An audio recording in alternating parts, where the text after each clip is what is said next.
Welcome back to the Dot Dialogue podcast, Mother and Daughter Unfiltered. Yeah. Woo! We made it. Welcome to the podcast, or welcome back if you've watched before. I'm Maddy, and this is my mother, Dani. and we talk about all things. We rumble as We well. We ramble. So, sit down, enjoy the Get ride. a cup of tea. Get a cup of tea. Or go for a run. Or do the housework, for cleaning. Or when you do your computer work, listen in. So today we want to talk about books, but I love books. I hated reading when I was 7. I didn't like reading until my mum bought me. Why did you not like reading? I just didn't get it. Okay, fair. I learned it. We had this book called Habakkuk, which was like Learn to Read with Habakkuk, which was like a little puppet type thing.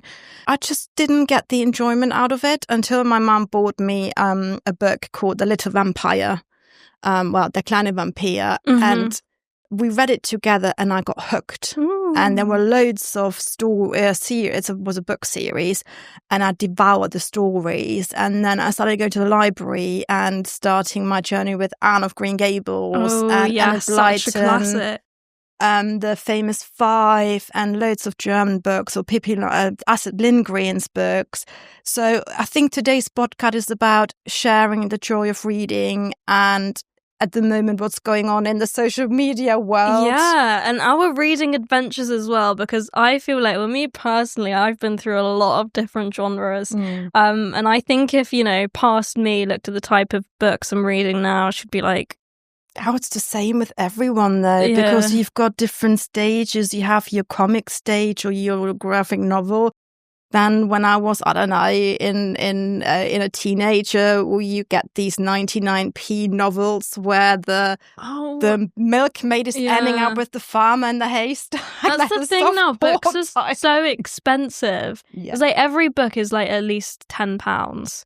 Yeah. Which is quite, irritating, really, because books expand knowledge. But anyway, we'll get onto that later. Well, you could go to a library. Or you could go to the library. I mean, if you go to charity shops nowadays, there's walls of secondhand books. So when I had pocket money, I always treated myself to hardcover books. And I had a phase where I was collecting fairy tales. I loved fairy tales. Nice. For me, reading is going into a different world of stories where I can leave my life and just be that character. And when you get then the book made into a film, and then you see the actor portraying playing that character, not how really you imagined it. disappointing. And for you, reading, I noticed on the airplane the other day, is annotating books and highlighting books. I think the reasons why we read are different. I read to sort of expand my knowledge, make myself sort of self-aware, reflect on myself, reflect on current situations. Whereas I think you read to escape reality. Am I wrong? It's not reality. No, I don't want to escape. I enjoy being in stories and experiencing different people's, I don't know, lives. But over the last couple of years, I've also started listening to audiobooks. I've they call them self-help books, like I don't know, how to not give a F anymore, or let them, or find your why, and we've got a little couple of little tower of books here. Yeah, and I can't read those books, the entrepreneurship or like manifesting books.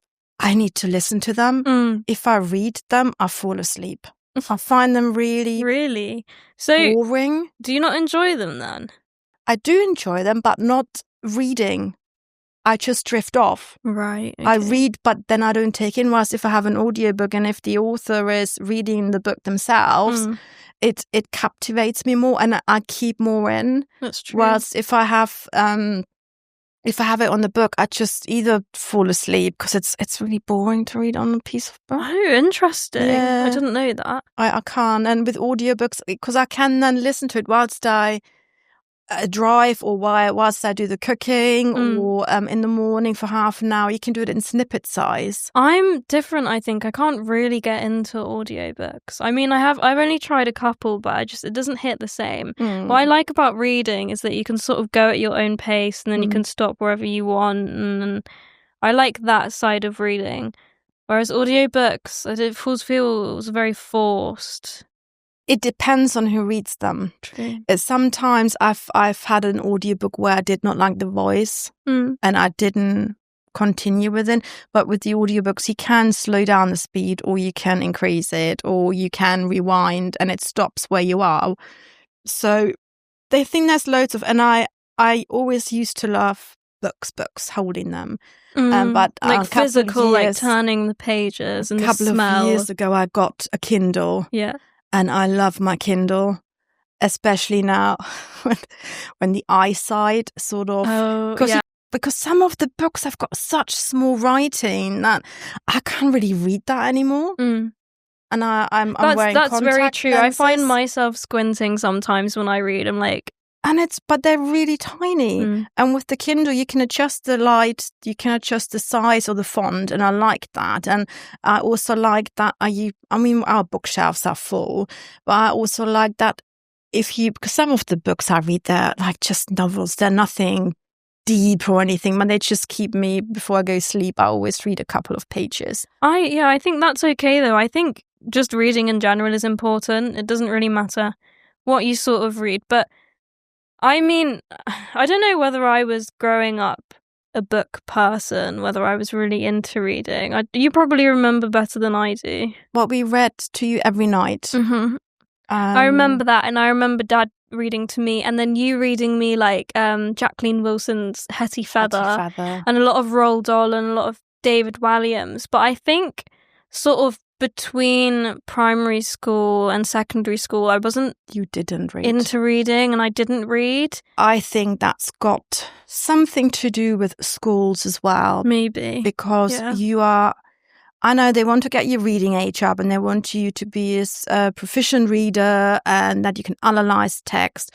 But I think it takes the joy out of reading as well. I find that with your brother now, because it's such a forced thing. He doesn't find it exciting, or he doesn't... That's true. And they also force you to read such a specific genre as well, which isn't for everyone. Because the books that got me back into reading, actually, quite controversial now, is Colleen Hoover. She writes a lot of smut books. And I might be a bit ashamed to admit it, but she is the reason why I got back into reading. Because her books are easy to read, they were captivating, they had a couple hooks, one or two plot twists between them. I think it's this one there was the first one I read. And now I look at them and I'm like, I can't... It's painful. ...believe I read that. That's awful, because they just are awful. But I think it's such a useful thing to just get you into it, gateway into books. Exactly. And it doesn't matter what you read as long as you read. So no, I mean at the moment I'm reading all sorts of stuff. I'm learning about finance, about how to run a business, about let people get on with their life and look after my own. I'm reading something called The Field at the moment, which is... half of it goes over my head because it talks about physics a lot. And it's like, but I think in the gist is that we've got the classical physics, and now a few physicists now deciding that there's more, that there's electromagnetic fields, and there's more to us than just black and white, and that we're more interconnected, and like with manifesting and bending reality and blissfulness. And I'm at the moment doing lots of Mind Valley courses about like be extraordinary, which are all books and audiobooks, and I'm expanding my knowledge in that kind of way, like spiritual books. Yeah.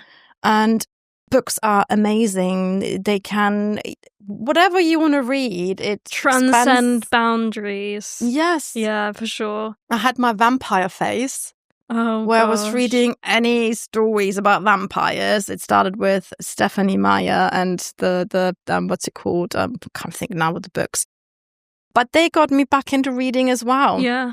And where I didn't when you were smaller, and I didn't read as much when the kids were smaller. But it got me hooked on reading again. It's like, oh my God, when's the next? And I find reading so enjoyable now as well. Like I've gone through quite a few books in the past year. Yeah. But I think what I'm into reading wise now is actually a lot of the sort of Penguin classics. And also Mum mentioned this earlier, but I really enjoy annotating my books. I have this one friend who would get sort of really agitated if I sort of bent the spine of my book or if I folded the pages over. I think this is a sort of controversial thing with book readers is do you keep them pristine? Or do you? I'm the pristine guy. I don't like lending my books to people because I had one experience where it was an expensive book. It was a hardcover, and I treasured my books. And I lent it to, that was years ago, to someone. And first of all, I didn't get it back. Like, so, sort of saying, right, you read it and then you return it. I had to ask multiple times for to get it back because I wanted my book back. Yeah. And then it came back and it had coffee stains over it. The pages were like in German you call it Eselsohr when you fold the top. Donkey's ear. Yeah. When like instead of having a bookmark, you just fold the top page over. And I was really upset. I get that, and I think one of my friends lended me a couple of his books, actually, and I wouldn't do that to his books. I wouldn't, fold them, or I'd try and keep them clean. But with my own books, I don't know, there's something about it. So what's the book you're reading at the moment? That's so on the car ride here, I finished East of Eden by John Steinbeck. Okay, just tell, because I've never read it. I'm not good with classics. Tell us a bit what it is all about. It's a sort of modern retelling of Abel and Cain from the Bible. I don't know whether you know this story or not. So these two, it was the sons of Adam and Eve, I think, and then Cain ended up killing Abel and then lying about it and blah, blah, blah. But it's sort of about your moral compass and good and evil, and whether somebody is born good or evil, or whether they are conscious decisions and you have the free will to sort of direct your life into one or the other. And I think I've really, really enjoyed this read. I haven't read any sort of Steinbeck before. I got recommended him by a lot of my friends, but I just thought it was just a really profound read, and I thought it hit me sort of. So have you now digested the ending, and what is your... I don't want to spoil the ending too much for anyone who maybe wants to watch it, but I think it definitely resonated with me because sometimes I feel like a bad person. I feel like everyone maybe feels like that sometimes. But I think this helps me to sort of realize that, you're not set in one or the other. You can sort of divulge, and it's also about sort of ancestry as well. And, if you have, I don't know, an evil mother, will you turn out evil as well because that's her blood? Or can you make the conscious decision to follow your own path? But I thought it was a really good read. Do you think I could read it? Do you think I would have the... It's a long... We went to Greece on holiday. This was one of my holiday books, and the edges are a bit... Ouch. Because salt water on I dropped it in the water by accident, which, whoopsies. I think, I would recommend it to everyone, but I think if you're gonna read classics, I'd probably start with some shorter ones. Give me a recommendation then. Oh, I think I recently also read Catcher in the Rye. Right. Which I think that was a good read. Whether you would enjoy it or not, I'm not sure. It's quite repetitive, and it's quite sort of somber, and about this boy who's going through a sort of depressive episode, and he's going through a transition from childhood to adulthood, and I think that's why I read it, to sort of, resonate with him a bit. But I think another one I would recommend is The Handmaid's Tale. Okay. So we've done an episode on feminism. Mm-hmm. And I think this book has a lot of roots in feminism as well. So if you're interested in sort of like a dystopian society where, you know, women have been debased to being wombs, portable wombs, or being sent to the colonies and such, I think that's a very good book. So I would tell you to read The Handmaid's Tale. Would you read it? Because they've made a TV show out of it as well. I read the book. What do you think? Because I always find that when they make it into films and TV shows, they miss out a lot of things, which I think they might not be important to the plot. Yeah. But I find... I mean, I've only watched the first couple episodes of The Handmaid's Tale but they've produced like 6 seasons out of it. I'm not quite sure how they've done that out of, you know, that book. But I think it was okay. But I think it's also quite controversial with the series because I think Elizabeth Moss, who plays Offred, is a Scientologist. Oh, is she? Which kind of contradicts a lot of the... Oh. But I won't get into that because we're not talking. No. So, okay. So... Oh, yeah, but I think I've only really just started my sort of journey into classic novels, but I am really enjoying them, and I like that they make me think. Okay, and what's the next one on your bookshelf? Tricky. I think my friend gave me The Outsider by Camus. I can't know how to say his name. Camus something. I'm not a classical it's person similar reader. to...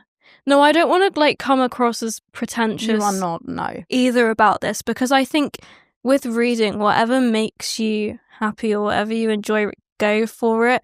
I just think at the moment in my life, I'm prioritizing sort of books making me think over sort of, you know, like smuts, which is sort of what Colleen Hoover is. I mean, they've got their place in the world as well. And what I find amazing is that a lot of authors now, like small independent authors, can get their books to the market. I mean, you get loads of, you know, apps and where you can self-publish on the big platforms, which I think is brilliant. Whilst before it was quite a privilege of a few to publish their stories. And now anyone can do that. I downloaded like a to publish your own book AI, and it's like the free one. So it's really interesting. So I mean, not that I will publish it, but it's just amazing what AI, for example, can do. And yes, I know I have my qualms with AI. Yes, you do, and my concerns, because a lot of what you do uses a lot of AI, and I think there are definitely benefits to it, but there are a lot of negatives, I think. And I think on the theme of books and them prompting you to think, I think AI is killing that. I think, because I remember Mum and I on the train back, we were thinking of podcast ideas. I was like, what do you want to talk about? And she whipped her phone out and went straight onto Google Gemini. I was like, just why can't we use our brains? Just think about it. I think AI is a great tool when you use it in the right situations. And it's a great aid to stuff. To rely fully on it, I don't. No, I think that's a danger as well. I think it's also important to mention that it's incredibly bad for the environment. I know it uses a lot of water. But anyway, I think young people as well are becoming overly reliant on AI. Like, I know a lot of people will use it for everyday tasks. Like what? I don't know, the weather is 20 degrees, what should I wear today? Or they just ask it questions about everything. Yeah, but I think it's like every generation we say this is so bad for us, and then we'll just adapt. True. And at the beginning, when it was like the telephones and then the internet, and we will lose ourselves. And it was the Walkmans for music in the 80s. Everybody was listening to music on the go.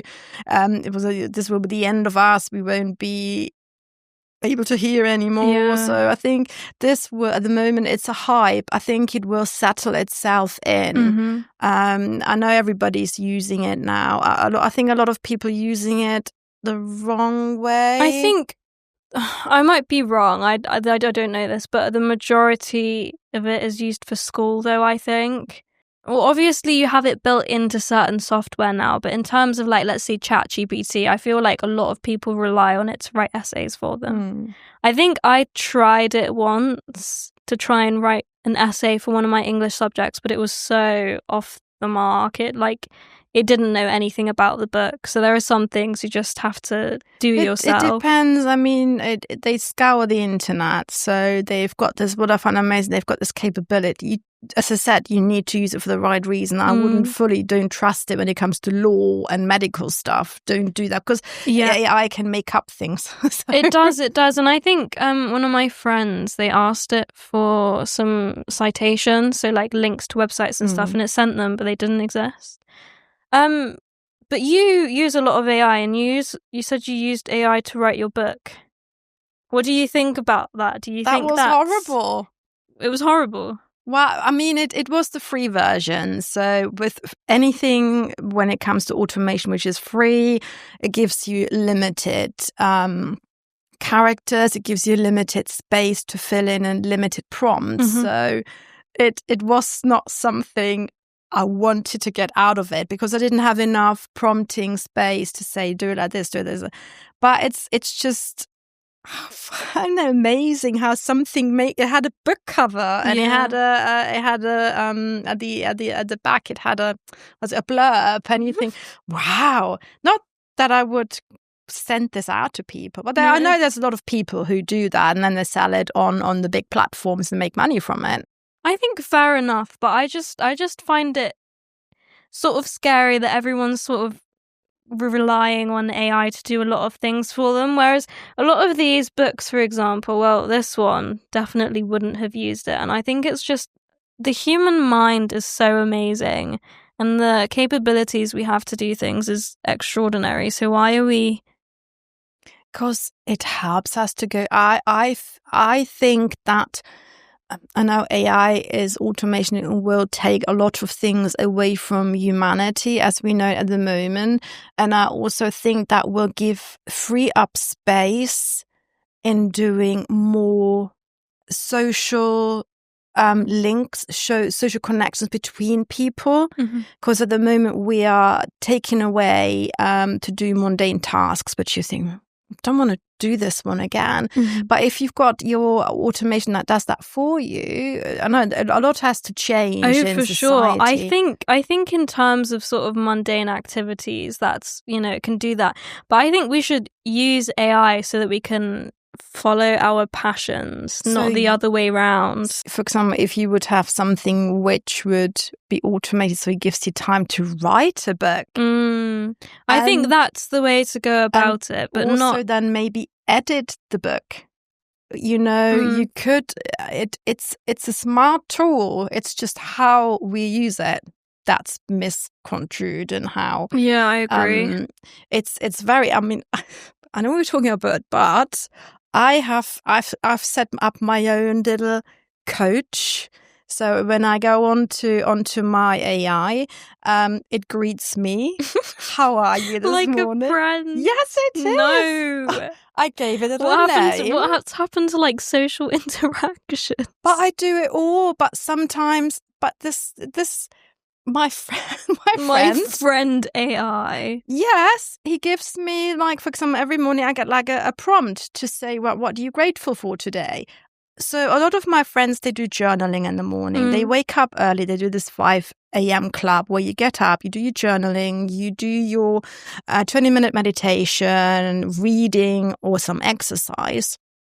For me, I've got 2 journals. I was given one by you guys. I can't do it.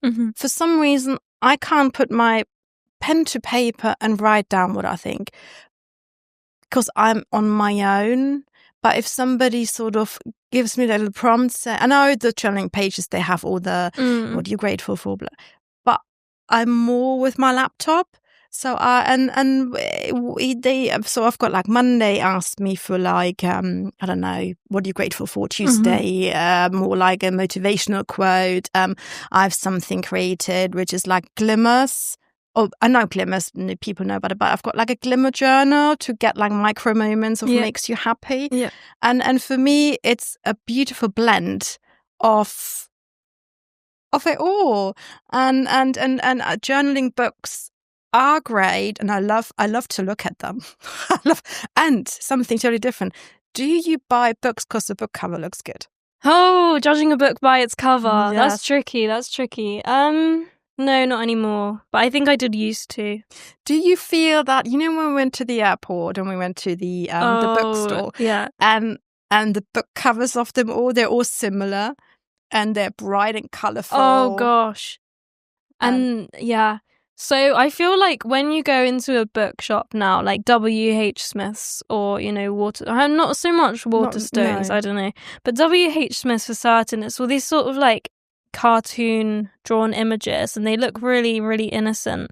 And I remember, because I worked as an English teacher for a while, one of the students like coming in, he was like, "Oh, Maddy, I've bought like this book." And I was like, because I'd read it when I was younger, I was like, "Oh, I don't know whether this is for you," because it was like quite intense sort of sexual themes in it, but the cover of it looked really, really innocent. Yeah, all flowery and pink and... Yeah, I think it might have been the Icebreaker. I can't remember, but it was like a sort of cartoon of this girl and this boy, and I was like, "You're like 12. I don't know whether I would read that one," but I feel like the covers can be quite deceiving sometimes, especially now. Yes, they do. And then you were looking for the classical book section. It was tucked away to the right. Yeah. And it's incredible. I tell you what I do want though is I want the cloth-bound Penguin Classics collection. Oh, Christmas is coming. Like with the really intricate sort of gold designs and the hardcovers. Oh, embellished. Oh, I love them. But yeah, I think book covers can be deceiving. I don't also feel like they always represent what the book's actually about. No. And even the blurb sometimes is a bit... like... it's just a picture really of a window. Boring. Do we have a look at the covers of the book? Yeah. So we've got the field. So that's sort of... I feel like that works.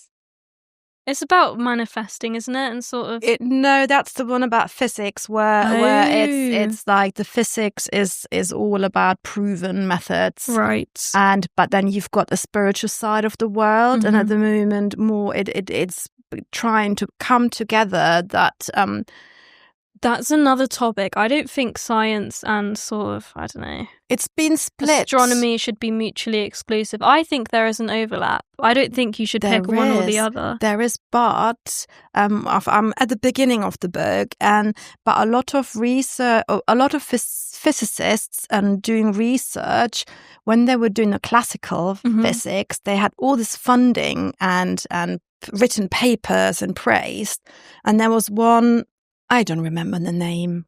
I'm really bad with names. Isaac Newton? No. It was in the 1970s. Oh, right, he did some research saying, look, it could be that it's not the classical physics type thing. It's more the energetic fields and stuff. Because there was something about the cells that they respond to light. Yeah. And they can heal themselves with light. For some of the sunflowers, they turn their heads. So that's totally out of my comfort zone talking about this stuff. And then he approached the university saying, I want to write this paper and do this research on something more holistic type thing. And they said, can't do that. You can't do that. So, but he published it, but they disowned him. So if I'm at the beginning of this kind of journey, so I don't feel very comfortable with talking about it all because it's all new to me, but it's very fascinating. And I think we've come to the age again where we become more spiritual. It's like, for example, meditation. Definitely. It's become more, it's not just, like my son says, hippie. It's something everyone, I think, could introduce in their daily routine. Get in touch with your spirituality. Yes, I think so. We are more than flesh and blood. We are spiritual beings and we are connected. You know, you always say that you and your brother have this telepathic type of thing. My brother and I think this is just siblings though. We don't have to talk to each other to know what we're thinking. But I think that is just the fact that we've grown up in sort of same environment and spend a lot of time together. But yeah, we can just look at each other and know.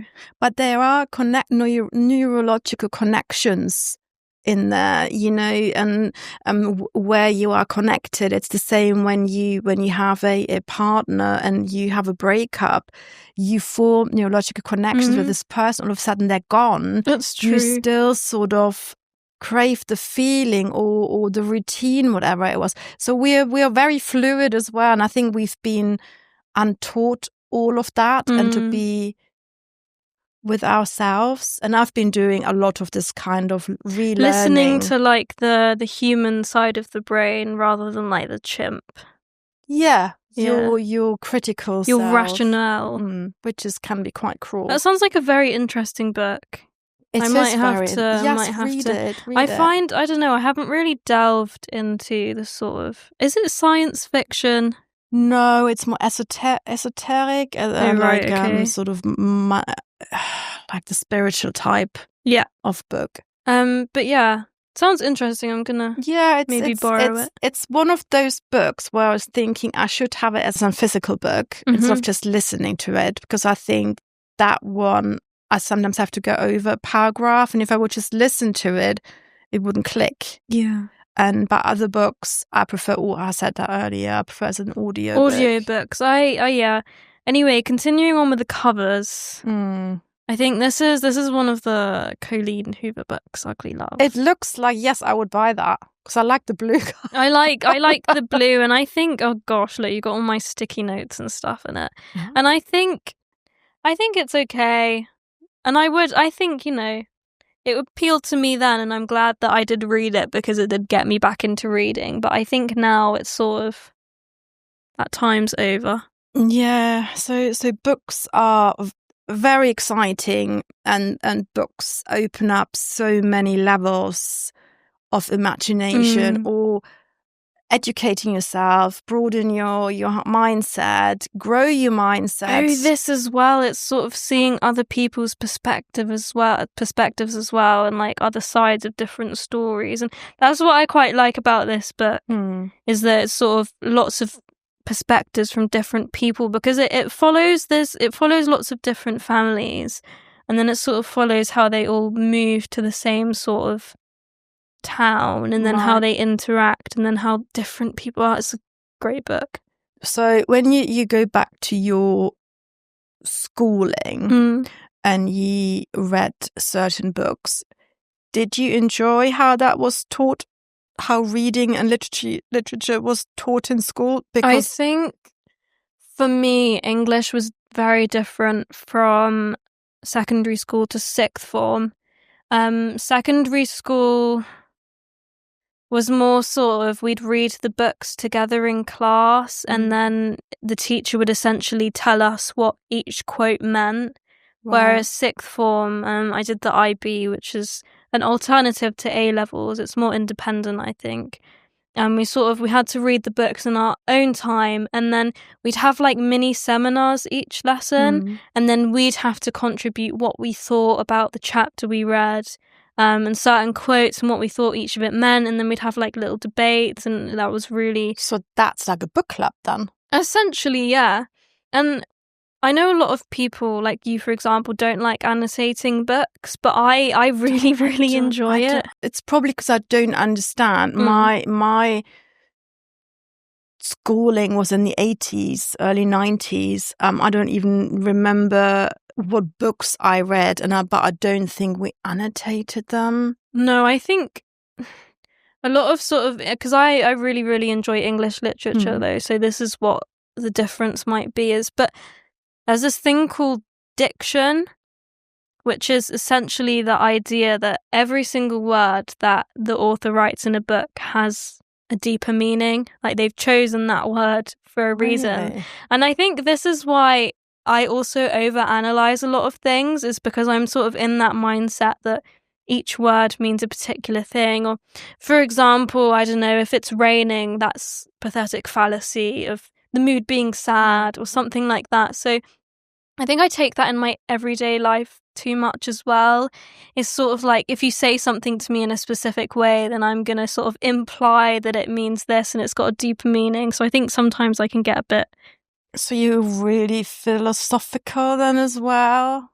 I was talking to this about someone the other day. I think I'm a big thinker. My mind never stops. And I think these books kind of, sort of English fodder, they like promote that. But yeah, I never stop thinking, and I also have like an internal monologue that runs 24/7. I don't know whether you have that. I have that. I've calmed mine. I don't have it anymore because I think that's just sort of a bit of maybe not anxiety, but you just let your thoughts go wild. That's your inner Jim ruling the brain. Yeah. And for me, I have learned now. I've done a lot of soul searching. I've gone a lot in myself the last 1.5 years. I've calmed that down because I told it to be quiet and let me think and make decisions. And for sure. And for example, this thing of fear all the time and the panicky stuff, I don't have that anymore. I know now I'm safe. And I think that's a big thing, that you're okay, you're enough, you are safe in this world. And I also think that's got something to do with youth. I think so as well, but I think at the moment in my life, these books are kind of helping me to get through and sort of realize other perspectives as well, and that, you have free will and you can take control of your life and sort of... I guess that's our theme, isn't it, a little bit, that our lives they're like strings, aren't there? There's loosely, and we can either pull along one and follow that string, or we can decide, actually, you don't like that one anymore. And you are allowed to change. You're allowed to cut ties and completely... And you don't have to read only one genre of book. You can read all sorts. No, we were gonna... Yeah, performative reading as well is a really, really big thing at the moment. Tell me about that, because I've never heard of that before. Performative reading is sort of like picking a book just because it looks aesthetically good. Like, I don't know... I must say, for example, reading that book would be... I like the cover of that. No, it's not like aesthetically as in appearance. It's like reading a really heavy, like, I don't know, Crime and Punishment or War and Peace. You don't actually read the book. You just do it because you think other people will... so you that. pretend you're more intellectual. You'll pretend, I think this is a topic for another time, maybe, sort of performative actions. But I think give a quick recap. What's because there's loads of TikTok trends all the time. So is it people sitting in a cafe with a matcha? So I mean, we'll cover this in like another podcast because you don't have long left. Yeah. But there's this thing called like the performative male. He'll go to a cafe, he'll order a matcha, he'll be drinking feminist literature like, I don't know, The Bell Jar by Sylvia Plath. And then he listens to certain artists, all to manipulate women to get them. It's very interesting, but I think books can be used as a vessel for good conversations. Don't you think when you see like other people on podcasts or in the news, they've got all their bookshelves behind them? Sometimes I wonder whether they've actually read any of them, because I feel like a lot of it is just they've bought it to look intelligent. Or if they're just the fake ones, you can get like the cardboard covers. They look like nice ones, but there's nothing behind. No, it's definitely an interesting topic. Yeah. But yeah, I mean, what I take away from this is that you should be able to read whatever you want, and maybe books make you happy. Yeah, well, they can make you sad as well, but they make you think. And they make you feel. But they make you feel. That's what I mean. You feel emotions, and you can read books, and that's amazing nowadays. You can have different formats. You don't have to hold you don't have to buy a hardcover. You can have a paperback. You can go to a library and borrow the book, or borrow the audio. Yeah, or go on. There are lots of different listening platforms. I think Spotify as well has. Yeah, there's loads. A couple. But yeah, I think what we want to get out of our little chat here is pick up a book, any book, and read it, even if it's just like Diary of a Wimpy Kid. Just do it, because you never know where it might take you. Yeah, so it might open up the door to another story or another. Expand your mindset, or you learn a new skill, or you decide, actually I want to learn more about this. So it's an easy way to get more out of your life, isn't it? It makes your life fuller, reading books. But yeah, thank you so much for listening. If you have any sort of book recommendations, yes, please, or sort of controversial book thoughts about whether you fold your pages over or whether you think that's, very criminal, we'd love to hear them. Yeah, it was brilliant again. I really enjoyed this one. But yeah. So, what's on your next list? Book list? Book list, The Outsider. The Outsider. And you? I'm in the middle of a crime novel, which I read before I go to sleep. What? Yeah, so it's just nice. So it plays in Ireland. It's quite cruel. And I shouldn't read really cruel stuff. And then during the day, I listen to an audiobook. I've got a couple on the go, but I want to finish The Field, because I'm in my spiritual journey. Yeah, I'm awakening. Sounds good to me. Sounds good to me too. But yeah, thanks for listening. We'll catch you on the next one. Yeah, hopefully see you soon. It would be lovely to get some feedback if you enjoy our podcasts.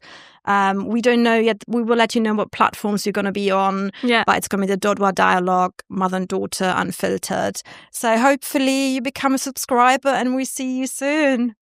Bye. Okay. Adios.